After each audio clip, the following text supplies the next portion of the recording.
नमस्कार, मैं हूं ब्रिज द्विवेदी। आप देख रहे हैं अमर उजाला द बोनस। हमारे स्पेशल शो एमएसएमई डायरी में आप सभी का स्वागत है। आज के स्पेशल शो में हम स्क्रैप पर विस्तार से बातचीत करेंगे, इस पर चर्चा करेंगे। इस पर विस्तार से बातचीत करने के लिए आप लोगों को ये बिजनेस समझाने के लिए हमारे साथ रिचमॉन्ड इंटरनेशनल के डायरेक्टर डॉक्टर अशोक गुप्ता किनकर जी हैं। सर की बात की जाए, अशोक सर की, तो स्क्रैप बिजनेस में लगभग 30 से 35 साल का एक्सपीरियंस है। पूरी चीजें समझते हैं, कैसे ये बिजनेस शुरू किया जाए और तमाम चीजें तो सर से विस्तार से समझेंगे। सर बहुत बहुत स्वागत है आपका अमर उजाला द बोनस में। नमस्कार द्विवेदी जी।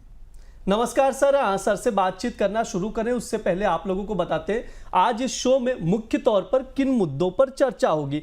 सबसे पहले हम लोग समझने की कोशिश करेंगे कि भारत में स्क्रैप बिजनेस कैसे शुरू करें, यानी किसी को बिजनेस अगर स्टार्ट करना है तो इनिशियल स्टेप्स क्या है और बाद में कैसे प्रोसीजर आगे बढ़ता है। इसके बाद हम लोग समझेंगे कि विदेश से स्क्रैप कैसे इंपोर्ट करें और इस बिजनेस में इससे कितना फायदा हो सकता है। और आखिरी में समझेंगे कि स्क्रैप बिजनेस में क्या कुछ चुनौतियां आती हैं, अगर कोई इंपोर्ट भी करता है स्क्रैप तो उसमें क्या कुछ चैलेंजेस हैं, इस पर हम लोग बातचीत करेंगे। तो सर से शुरुआत करते हैं। सबसे पहला सवाल सर मेरा यही है जो हर एक बिजनेसमैन के मन में होता है, अगर कोई स्क्रैप बिजनेस शुरू करना चाहता है तो वो बिजनेस कैसे शुरू कर सकता है, क्या कुछ प्रक्रिया है, किन चीज़ों को ध्यान में रखते हुए वो बिजनेस शुरू कर सकता है। जी thank you Dwivedi ji. Scrap का जहाँ नाम आता है तो लोग सोचते हैं ये कबाड़ का बिजनेस है, भंगार का बिजनेस है, तो थोड़ा सा they think low about it. तो ऐसा कुछ नहीं है, मैं भी ऐसा सोचता था, लेकिन एक ऐसी घटना हुई। मैं गयाना कंट्री में गया जहाँ के प्रेसिडेंट थे हिज हाइनेस भरत जगदेव।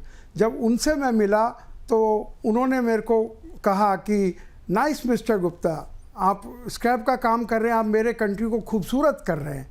तो इस बात से मुझे पहली बार ये एहसास हुआ कि एक बड़ा बिजनेस है, इको फ्रेंडली बिजनेस है, तो इसको छोटापन नहीं मानना चाहिए। ये इसमें सबसे बड़ी बात है, इको फ्रेंडली है। अगर उस स्क्रैप को हम यूज़ नहीं करते हैं तो वो एक कूड़ा बन जाता है, और यूज़ करने से कार्बन प्रिंट भी कम होता है। और वो हम इसमें सबसे बड़ी बात यह है, क्योंकि यहाँ बिजनेस चैनल है, प्रॉफिट बहुत है और हमारे देश के लिए ये एक ज़रूरत है।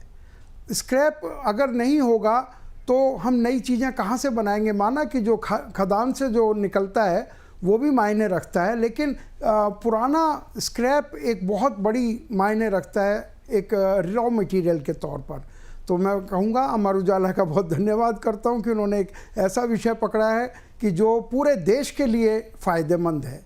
सर मेरा सिंपल सा सवाल है कि अगर स्क्रैप बिजनेस किसी को शुरू करना है, चाहे किसी आदमी को, आम आदमी को, तो वो कैसे शुरू कर सकते हैं, उसके स्टेप्स क्या होने चाहिए। बिल्कुल द्विवेदी जी, बहुत ही अच्छा है ये क्वेश्चन कि शुरू कहाँ से करें, आइस ब्रेक कहाँ से हो।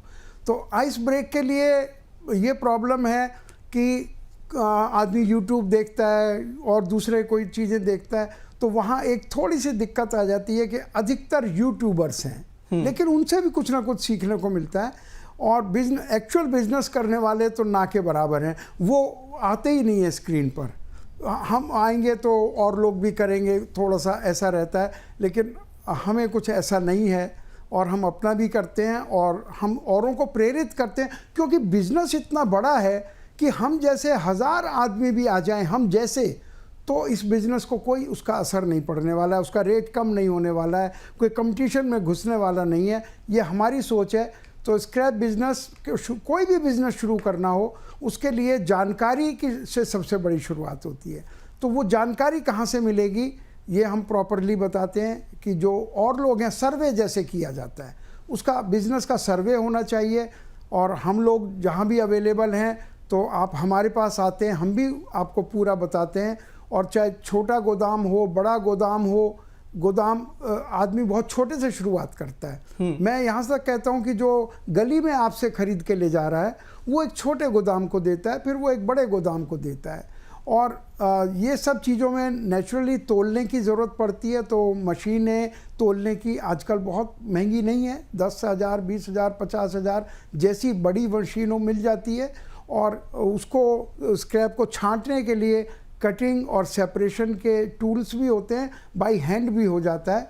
और फिर उसको कैरी ऑन करना होता है तो ट्रांसपोर्ट की बहुत बड़ा रोल होता है। देश विदेश से आ रहा है तो ये पानी के जहाज़ों में आता है, और लोकल है तो ट्रकों में जाता है। और लाइसेंस और जीएसटी की साधारण इसमें प्रक्रिया है, कोई इसके लिए बहुत बड़ी आवश्यकता नहीं है, लेकिन कहीं ना कहीं से सीखना तो पड़ेगा आपको। जी बिल्कुल सर, हम लोग आगे बातचीत करेंगे, और भी चीज़ें हैं, लेकिन उससे पहले मैं समझना चाहूँगा सर, कितने तरह के स्क्रैप होते हैं, कौन सा स्क्रैप अगर करें तो ज़्यादा फायदेमंद होगा? जी द्विवेदी जी, बहुत ही, देखिए स्क्रैप तो स्क्रैप ही है, किसी भी चीज़ का स्क्रैप हो सकता है। लकड़ी पुरानी हो गई वो भी स्क्रैप में है, कपड़ा भी स्क्रैप में है, लोहा भी स्क्रैप में है, copper, brass, aluminium, zinc, even कागज़। हम आज अमर उजाला में बैठे हैं तो जो अखबार जाते हैं आप जिसको पढ़ते हैं वो भी अगले दिन वो स्क्रैप की प्रोसेस में शामिल हो जाता है। और ये तो सबसे ज़रूरी है, क्योंकि भारत में रॉ मटेरियल्स की शॉर्टेज है, बहुत बड़ा कंट्री है। तो अगर हम इसको रिसाइकिल नहीं करेंगे तो अपना हम एक तो कूड़ा बढ़ाएंगे, करकट बढ़ाएंगे, और बाहर से इंपोर्ट करना ही पड़ेगा, क्योंकि पेड़ हमारे यहाँ बहुत कम है। तो अगर हम पेपर को या और चीज़ों को रिसाइकिल करते हैं तो मदर नेचर को प्रोटेक्ट करते हैं। तो कितनी तरह के स्क्रैप में, जैसे आपको स्क्रीन पर दिखाई दे रहा है, आयरन स्क्रैप बहुत ही इम्पॉर्टेंट है जीवन में। आयरन, लोहा, सोना नहीं होगा तो चलेगा, आयरन के बगैर काम नहीं चलेगा। कॉपर का बिल्कुल बहुत तेज़ी से ग्रो हो रहा है, कॉपर को रेड गोल्ड माना गया है आजकल। और एल्युमिनियम, जहाँ भी बिजली का ट्रैवल होगा, जो जाएगी एक देश, एक राज्य से दूसरे राज्य में, एल्युमिनियम चाहिए। प्लास्टिक का कितना इस्तेमाल हो रहा है, ये सब चीज़ें स्क्रैप में चाहिए। ई वेस्ट बहुत बड़ा है, हर आदमी के हाथ में फ़ोन है, कंप्यूटर पे काम कर रहा है, तो आखिर कहीं ना कहीं तो इसको स्क्रैप में जाना ही है। और पुरानी गाड़ियाँ, नई गाड़ियाँ, ये सब ये स्क्रैप में वो बिल्कुल नया बन जाता है। सर इसमें से कौन सा स्क्रैप बेस्ट रहेगा बिजनेस करने के लिए, ये बताइए सर। द्विवेदी जी, ऐसा कहना, एक किसी को पर्टिकुलर ऐसा नहीं कहा जा सकता, पर हर आदमी, ऐसा कोई नहीं है कि this is the number one. तो कोई भी, सारे ही अच्छे हैं, लेकिन आप पर डिपेंड करता है। आपको ये किसी एक्सपर्ट की राय लेनी चाहिए कि उसके लिए आयरन बेटर है या कॉपर। कॉपर में भी बहुत लोग कर रहे हैं, एल्युमिनियम भी बहुत, प्लास्टिक भी, हर चीज़ को बहुत लोग कर रहे हैं, पर आपके लिए कौन सा अच्छा है, इसके लिए आपको किसी एक्सपर्ट की राय लेनी चाहिए। सर इसमें और भी मैं कुछ चीज़ें आपसे समझना चाहूँगा कि अगर कोई स्क्रैप का बिजनेस शुरू करना चाह रहा है तो इनिशियली उसके पास कितनी पूंजी होनी चाहिए, कॉस्ट कितना लगेगा, साथ ही जो स्क्रैप को जमा करने के बाद उसकी छटनी की ये प्रक्रिया कैसे शुरू होती है?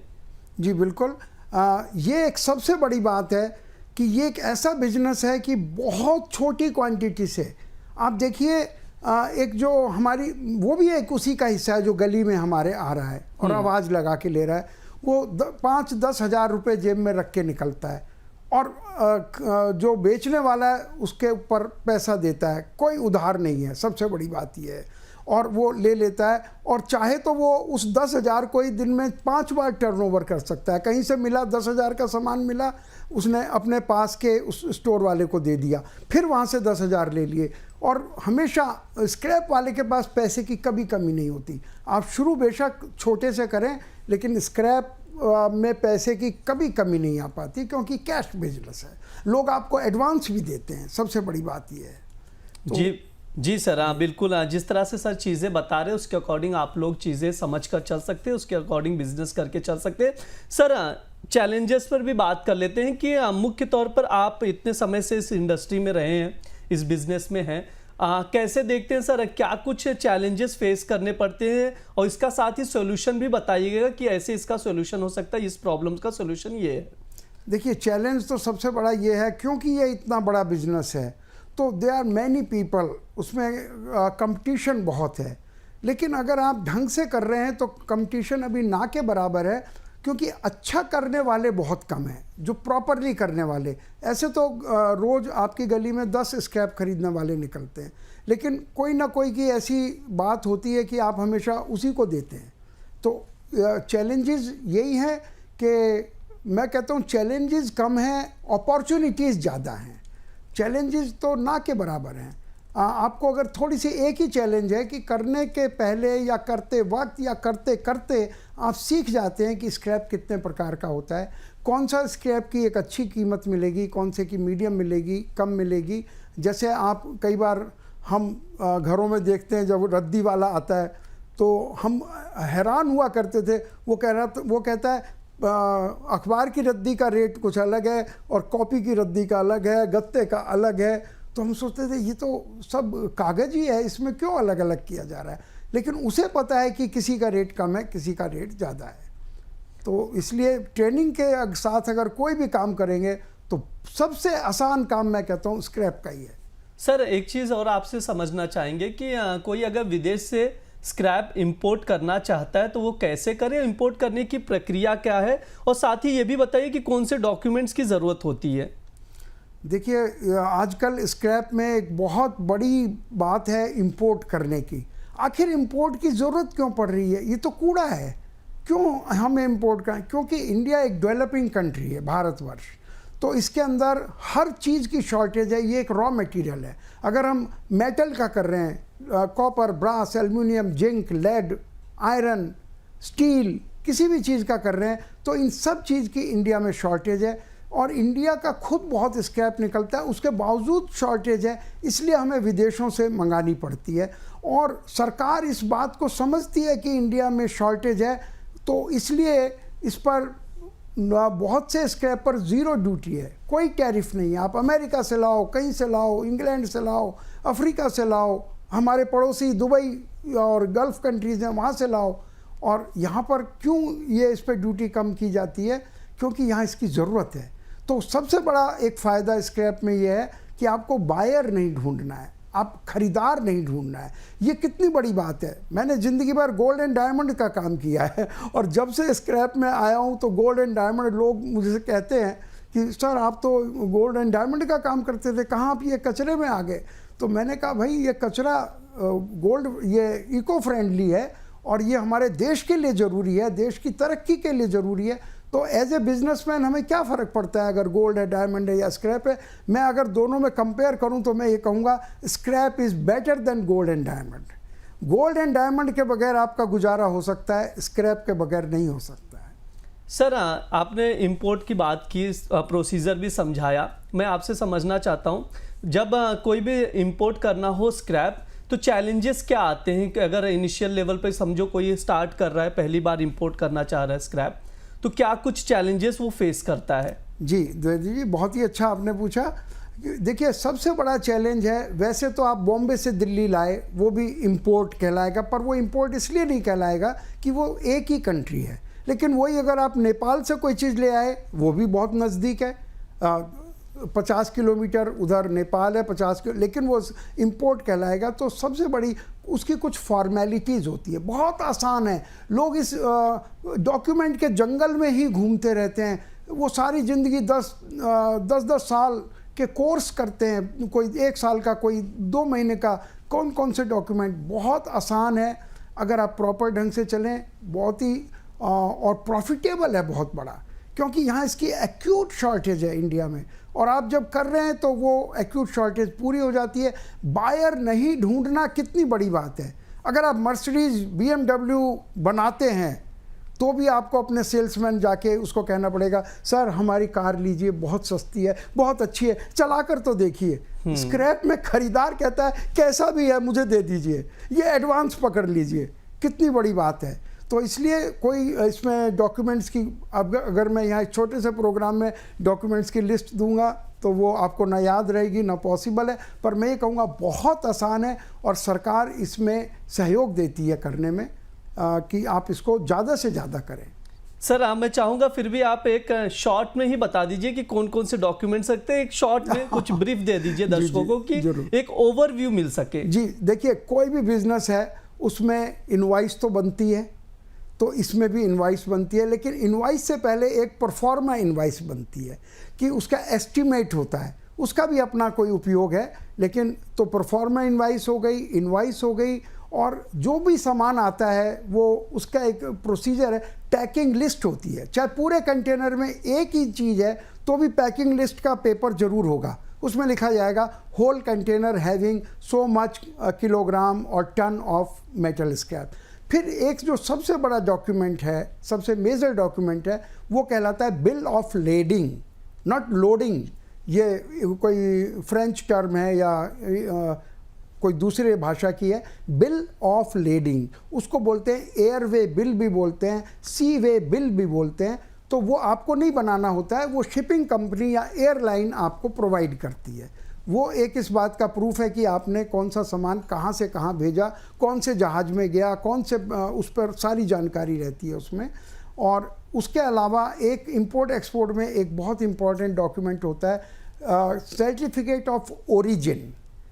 ये चीज़ मान लिया हमने दुबई से खरीदी, लेकिन वो दुबई की बजाय वो ईरान से आ रही थी या अफ्रीका से आ रही थी, तो उसके साथ साथ एक हमेशा एक सर्टिफिकेट चलेगा जो कहलाएगा सर्टिफिकेट ऑफ ओरिजिन, कि एक्चुअल ये ओरिजिन कहाँ का है। ये सरकारों का एक रिक्वायरमेंट है कि उन्हें पता होना चाहिए कोई चीज़ कहाँ से आ रही है। किसी ऐसे देश से तो नहीं आ रही है जहाँ उनका कोई भी कारण हो सकता है, लेकिन ये एक इम्पॉर्टेंट डॉक्यूमेंट है। तो इसी और IE code number, import and export code number बहुत आसान है। लोग सोचते हैं इंडिया में कुछ ऐसा हो गया है, कोई जरा सी भी चीज़ है, कागज़ है, गवर्नमेंट पता नहीं देगी कि नहीं देगी। ये आपका अधिकार है, हर हिंदुस्तानी नागरिक का जन्म सिद्ध अधिकार है इंपोर्ट या एक्सपोर्ट करना। ये कोई लाइसेंसिंग नहीं है, किसी ज़माने में रही होगी कि उसको परमिशन दी जा रही है कि नहीं दी जा रही है। आज हर व्यक्ति का अधिकार है कि वो एक्सपोर्ट भी कर सकता है, इंपोर्ट भी कर सकता है। और I&E कोड नंबर इतना आसान है, मैं आपको क्या, आप ऑनलाइन ले सकते हो। कुल 250 से 500 रुपये उसकी फ़ीस है। अगर आप नहीं कंप्यूटर चलाना जानते, किसी आप CA को बोल दो, किसी और अकाउंटेंट को बोल दो, वो निकाल देगा। 500 रुपये में आपको परमिशन मिल जाती है। तो ये मैं कहूँगा कि अमर उजाला ने एक बहुत ही बढ़िया सब्जेक्ट पकड़ा है, एक ऐसे बिजनेस को बताने का जो बहुत आसान है, जिसके लिए कोई बहुत ज़्यादा पढ़ाई की, कुछ भी पढ़ाई की ज़रूरत नहीं है, और जो बहुत ऊंचाई तक जाता है। आज बड़े बड़े बिजनेसमैन, मैं नाम ले देता हूँ, अडानी जी बहुत बड़ा बिजनेस करते हैं, स्क्रैप से शुरुआत की थी उन्होंने। अनिल अग्रवाल जो लंदन में आजकल रहते हैं, वेदांता जिनका है, स्क्रैप से शुरुआत की थी। नवीन जिंदल कितना बड़ा नाम है, स्क्रैप से चल रहे हैं। और भी बहुत से नाम हैं जो स्क्रैप के काम से चल रहे हैं। और स्क्रैप दोनों ही बातें हैं, कंट्री की बढ़ोतरी के लिए ज़रूरी है, कंट्री के ज़रूरत बहुत प्रॉफिट के लिए ज़रूरी है, और आपका अपना भी प्रॉफिट इसमें एनफ है, बहुत ज़्यादा। जी बिल्कुल, जिस तरह से सर बता रहे हैं, चीज़ें समझा रहे हैं, तो हम लोग भी कोशिश कर रहे हैं कि एक एक चीज़ें जो आप लोगों के मन में सवाल होता है स्क्रैप को लेकर, उन सवालों के जवाब सर से लिए जाए। सर एक चीज़ और आपसे समझना चाहूँगा, अक्सर जो सवाल आता है, जैसे हम लोग ने इंपोर्ट एक्सपोर्ट का भी स्क्रैप की बातचीत की, आपने अलग अलग देशों में भी घूमा, अलग अलग देशों में भी काम किया, US में किया, दुबई का भी जिक्र किया, चाइना का भी आपने जिक्र किया। कौन सा देश सही रहेगा स्क्रैप के बिजनेस के लिए? बहुत बढ़िया। ये लोग असल में कंफ्यूज हो जाते हैं कि हम इस कंट्री से करें या इस कंट्री से करें।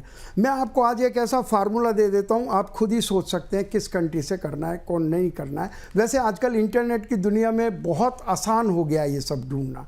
हमने जिस उम्र में काम शुरू किया, कंप्यूटर ही नहीं होता था, हम आदमी के पास जाके पूछते थे, भाई कहाँ से करें, कैसे करें। आज तो बहुत आसान हो गया है, और इंटरनेट पे तो हर जानकारी निकल आती है, लेकिन इस प्रोग्राम में भी बताना हमारा फ़र्ज़ है। 2 तरह के कंट्रीज़ हैं। एक, स्क्रैप तो हर जगह प्रोड्यूस होता है, चाहे वो डेवलपिंग कंट्रीज़ है, ओवर डेवलप्ड है, कैसा भी है, दोनों जगह निकलता है। पर इंडिया में इंपोर्ट करने के लिए वो 2 कंट्रीज ज़्यादा हैं जो ओवर डेवलप्ड हैं या फुल डेवलप्ड हैं, जैसे अमेरिका, यूरोप, रशिया, कुछ भी मान लीजिए, वो अच्छे डेवलप्ड कंट्रीज़ हैं। वहाँ स्क्रैप जो निकलता है वो प्रोसेस करना उनके लिए बड़ा महंगा पड़ता है, इसलिए वहाँ से अपने यहाँ स्क्रैप आता है। दूसरी कैटेगरी उन कंट्रीज़ की है जो अभी हम डेवलपिंग में कहते हैं। अब ये शुक्र की बात है कि हिंदुस्तान डेवलपिंग से आगे बढ़ चुका है, वरना किसी ज़माने में हम भी डेवलपिंग थे। लेकिन ये मीडियम कंट्रीज़ हैं, जो दूसरे जो अंडर डेवलप्ड कंट्रीज़ हैं, उनमें जो स्क्रैप निकलता है वहाँ इतनी फैसिलिटी नहीं है कि उसको आराम से उसको प्रोसेस किया जा सके। तो 2 कंट्रीज़ से आता है, over developed countries, under developed countries. और इंडिया जैसे जो कंट्रीज़ हैं जिनके अंदर ये फैसिलिटी है कि वहाँ पावर सस्ती है, वहाँ मैन पावर सस्ती है और डिमांड भी बहुत ज़्यादा है, तो ऐसे इम्पोर्टिंग कंट्रीज़ हैं। तो हमें, वैसे तो हम ये इंटरनेट पे निकाल सकते हैं, स्क्रीन पर भी दिखाया जा रहा है मेजर एक्सपोर्टिंग कंट्रीज़, तो आप ढूंढ भी सकते हैं। लेकिन मैंने आपको एक बेसिक फार्मूला दे दिया है कि जो बहुत ज़्यादा डेवलप्ड हैं वहाँ से भी स्क्रैप आता है, जो बहुत कम डेवलप हैं उनसे भी स्क्रैप इंडिया जैसे में आता है, और फिर नया माल बन के वो एक्सपोर्ट उन्हीं कंट्रीज़ को एक्सपोर्ट हो जाता है।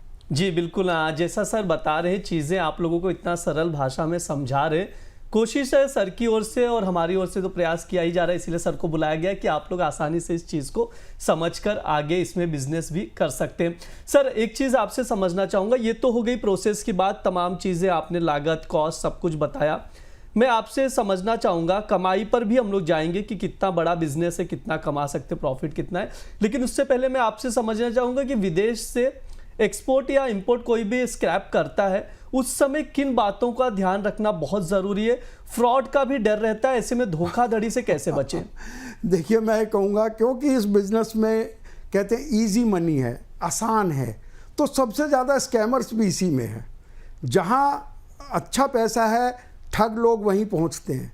और देखिए, ठगी तो कहीं भी हो सकती है, हिंदुस्तान में भी हो सकती है, लेकिन हिंदुस्तान के लिए तो हमें पता है कि चलो यहाँ एक कानून है, पुलिस है, कोर्ट है, हम उसको कंट्रोल कर सकते हैं। पर जहाँ विदेश का मामला आता है तो ये कंट्रोल करना बड़ा मुश्किल होता है, क्योंकि हर देश का कानून और उससे लड़ाई करना, वहाँ जाके अपने पक्ष को रखना, किसी आदमी ने आपके साथ 10 लाख, 50 लाख, 1 करोड़, 5 करोड़ का अगर घपला कर दिया है तो उससे लड़ना बड़ा एक्सपेंसिव होता है। इसलिए मैं सिर्फ ये कहूँगा कि थोड़ा सा सीख कर करें। लोग हमारे यहाँ, और मैं यहाँ इस बड़े चैनल के माध्यम से मैं सरकार से भी ये विनती करता हूँ कि जो आदमी पैसा बाहर भेजता है तो बैंक के पास जाओ, बैंक कहता है बस पैसा ले आओ और आपने फॉर्म भर दिया, भेज दो। तो उस भोले भाले लोगों को ये नहीं पता है कि जो पीछे जो बैठा है, कई बार वो कहते हैं अरे अमेरिका से ये ऑर्डर आया है, अमेरिका से ये आदमी है, ये इंग्लैंड से है, लंदन से है, जर्मनी से है, जापान से है, ये तो बहुत अच्छे कंट्रीज़ हैं, इसमें क्या चिंता करनी। लेकिन जो स्कैमर्स हैं वो उन्हीं कंट्रीज़ में रजिस्ट्रेशन करा के काम करते हैं। तो मैं कहूँगा कि बैंकों को ये चेतावनी और सलाह और थोड़ी सी उनको देना चाहिए कि भाई कैसे इसके फ्रॉड से बचें। आज की तारीख में मेरी नॉलेज में कम से कम 100 करोड़ रुपए रोज़ का घपला, स्कैम, हम ये तो कहते हैं कि वो डिजिटल अरेस्ट हो रहा है, ये हो रहा है, लेकिन उसमें इतना पैसा देश का बाहर नहीं जा रहा है जितना स्क्रैप, पर्टिकुलर स्क्रैप इंडस्ट्री का पैसा स्कैमर्स के हाथ में रोज़ जा रहा है। और हम जो सिखाते हैं इंडिया में, तो हम अपने आप को ऐसे समझते हैं कि हमने इस देश का सैकड़ों करोड़ रुपया हमने जाने से बचाया है। जो बेचारे भोले भाले, उनको पता नहीं, $500 की चीज़ का $250 का भाव दे देते हैं, और उसमें भी कहते हैं केवल 10% दे दीजिए, बाकी यहाँ आएगा तब आप दे दीजिएगा। लोग कहते हैं कितनी अच्छी बात है, 500 की चीज़ 250 में बिक रही है, मिल रही है, और अपने रिश्तेदार भाई अपने घर में भी नहीं बताते कि जब हम कमा लेंगे तब दिखाएंगे। तो ये एटीट्यूड की वजह से, और सरकार का कोई महकमा ऐसा नहीं है जो उन्हें सावधान करे। आज ये आपने ये द्विवेदी जी बहुत बड़ा एक प्लेटफॉर्म दिया है कि सावधान रहना है, कि कभी भी ऐसे चक्कर में नहीं आना है कि ये बहुत सस्ता माल मिल रहा है। तो आपको तरीका मालूम होना चाहिए उसको कैसे वेरीफाई करें, और अगर आपको लग रहा है कि इसमें 10 लाख 50 लाख रुपए बचने वाले हैं तो थोड़ा सा पैसा आप उसकी ड्यू डेलिजेंस, मैंने एक बार अफ्रीका में पहली बार सुना था 10 साल पहले। ये एक शब्द है, बिजनेस की जासूसी। आपको ये पता होना चाहिए कि हमारा पैसा जहाँ जा रहा है वो सही जगह जा रहा है कि नहीं, और क्या मैं इसको रिकवर कर पाऊँगा कि नहीं। ये ट्रेनिंग आपको अवश्य लेनी चाहिए। इंपोर्ट एक्सपोर्ट के काम में बहुत अच्छा काम है, इंपोर्ट एक्सपोर्ट का बहुत ही ज़्यादा तरक्की आप कर सकते हैं, लेकिन अगर आप गलत हाथों में पड़ गए तो काफ़ी नुकसान भी आपको उठाना पड़ता है। सर आपसे ये भी हम लोग समझना चाहेंगे चीज़ें जैसा आपने बताया, तो क्या स्क्रैप में मिलावट भी होती है? जी बिल्कुल, जैसे हर चीज़ में मिलावट हो सकती है। तो जैसे कॉपर है, उसमें मिलावट हो ही सकती है कि कॉपर में कुछ 2%, 4%, 10% कुछ मिला हुआ है, क्योंकि किसी चीज़ में, और लोग जानबूझकर भी मिला देते हैं। एल्यूमिनियम है, उसमें तो कहलाता ही अटैचमेंट कहलाता है मिलावट को, क्योंकि जब कोई एल्युमिनियम की चीज़ बनती है तो उसमें मिलावट के बगैर एलॉय बना के उसको दिया जाता है, और कोई उसी एलॉय को आपको प्योर कह के बेच देगा, वो मिलावट कहलाएगी। तो मैं एक और थोड़ा सा आइडिया देना चाहता हूँ कि जो नए लोग हैं, अच्छा है वो लोहे से शुरू करें। लोहे में जो मिलावट होनी बड़ी मुश्किल है, क्योंकि लोहे से सस्ता कोई दूसरी चीज़ है नहीं, और उसके अंदर मिलाना इम्पॉसिबल है। तो अगर कोई मिलावट होगी तो सरफेस पर होगी, दूर से दिखाई देगी। तो ये बहुत ही अच्छा मुझे आज ये प्लेटफॉर्म लगा है कि हम लोगों को बता सकें कि अगर कोई मेटल में जाना चाहता है या कोई स्क्रैप का काम करना चाहता है तो उसको सस्ते चीज़ों से शुरू करना चाहिए। जैसे लोहा है, उसको HMS भी बोलते हैं, हैवी मेल्टिंग स्क्रैप इंपोर्ट की भाषा में, तो उनसे शुरू करें और धीरे धीरे फिर हर चीज़ के तरीके हैं। ऐसा तो नहीं है एल्युमिनियम आ नहीं रहा है। India is one of the largest importer of aluminium, copper and iron. तो वो सब चीज़ें आप कर सकते हैं, लेकिन हल्के मेटल से शुरू करेंगे, आपको सीखने में सुविधा हो जाएगी। सर, एक आखिरी सवाल रहेगा इस शो में। ओवरऑल हमने सब चीज़ों पर बात कर ली है, कैसे कोई बिजनेस शुरू करे, कैसे सुरक्षित रहे, स्टेप्स कैसे लें, प्रॉफिट। आखिरी सवाल है, प्रॉफिट की जो हमने शुरुआत में भी जिक्र किया, आपने जिक्र किया, ये अगर कोई बिजनेस करता है तो कितना फ़ायदा हो सकता है?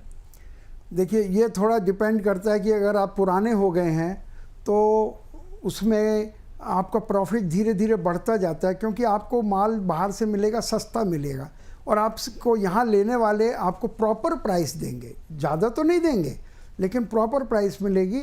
इसलिए प्रॉफिटेबिलिटी इसमें काफ़ी अच्छी है और चीज़ों के मुकाबले। और सबसे बड़ा प्रॉफिट आता है कि इसमें उधार नहीं है। तो कैश होने से आप एक ही पैसे को एक महीने में 2 बार, 4 बार, 10 बार, 20 बार भी रोटेट कर सकते हैं। वो सारी चीज़ें किसी एक्सपर्ट के पास जाकर आपको पूछनी चाहिए कि कैसे आपका 1 करोड़ रुपया 20 करोड़ बन जाता है एक ही महीने में रोटेशन, उसका 20 करोड़ का रोटेशन आप कर सकते हैं। तो ये मेजर रीज़न है बढ़ने का। और दूसरा, ये बहुत कम लागत से आप इस काम को कर सकते हैं। एक और तरीका है मर्चेंट एक्सपोर्टर और मर्चेंट इंपोर्टर बनकर, तो जिसमें कि पैसा दूसरे का लगता है आप, और लेकिन काम आप करते हैं। तो आप मिल के एक मेमोरेंडम ऑफ अंडरस्टैंडिंग बना के आप काम कर सकते हैं। इसलिए हम ये कहते हैं वर्चुअली विदाउट इन्वेस्टमेंट भी आप इस काम को कर सकते हैं। तो इसलिए प्रॉफिटेबिलिटी का कोई ठिकाना नहीं है। तो मैं तो ये कहता हूँ कि मैंने ज़िंदगी भर गोल्ड एंड डायमंड ज्वेलरी का काम किया है, लेकिन आज मैं कोई मेरे पास लोग आते हैं, गुप्ता जी कुछ बताइए, काम की तो वाट लगी पड़ी है, तो मैं कहता हूँ scrap is very good item for local business and import and export. दोनों की तरह जैसा भी आपका बजट है, आप दोनों काम बहुत अच्छे ढंग से कर सकते हैं। जी बिल्कुल। स्क्रैप पर ओवरऑल चीज़ें हमने कोशिश भी की थी कि इस शो में आप लोगों तक सभी जानकारी पहुंच सके। बेसिक से बातचीत शुरू की गई है इस वीडियो में। सर ने बताया है कि आप लोग कैसे शुरू कर सकते हैं, क्या कॉस्ट जाता है, इसमें कितनी लागत लगती है, कमाई कैसे हो सकती है। इसके अलावा अगर स्क्रैप इंपोर्ट एक्सपोर्ट कर रहे हैं तो किन चीज़ों को ध्यान में रखना है, किन नियमों को ध्यान में रखना है, क्या कुछ लाइसेंस और तमाम चीज़ों की ज़रूरत होती है। तो इस वीडियो में सर ने बहुत सरल भाषा में आसानी से सब कुछ समझाया है। जो भी सवाल थे आपके हमारे मन में, उन सवालों के भी सर ने जवाब दिए। सर बहुत बहुत शुक्रिया समय देने के लिए, आज के इस शो में भाग लेने के लिए बहुत बहुत धन्यवाद सर आपका। आपका भी बहुत बहुत धन्यवाद वेदी जी। ये हमारा MSME डायरी शो है। इस दौरान तमाम जो MSMEs इंडस्ट्रीज है उस पर हम लोग विस्तार से बातचीत करते हैं। इस बार स्क्रैप पर बातचीत की गई है, तो आप लोग भी ये वीडियो ज़रूर देखिए और ज़्यादा से ज़्यादा लोगों तक शेयर कीजिएगा। फिलहाल इस शो में इतना ही रहेगा। आप लोग बने रहिए द बोनस के साथ। धन्यवाद।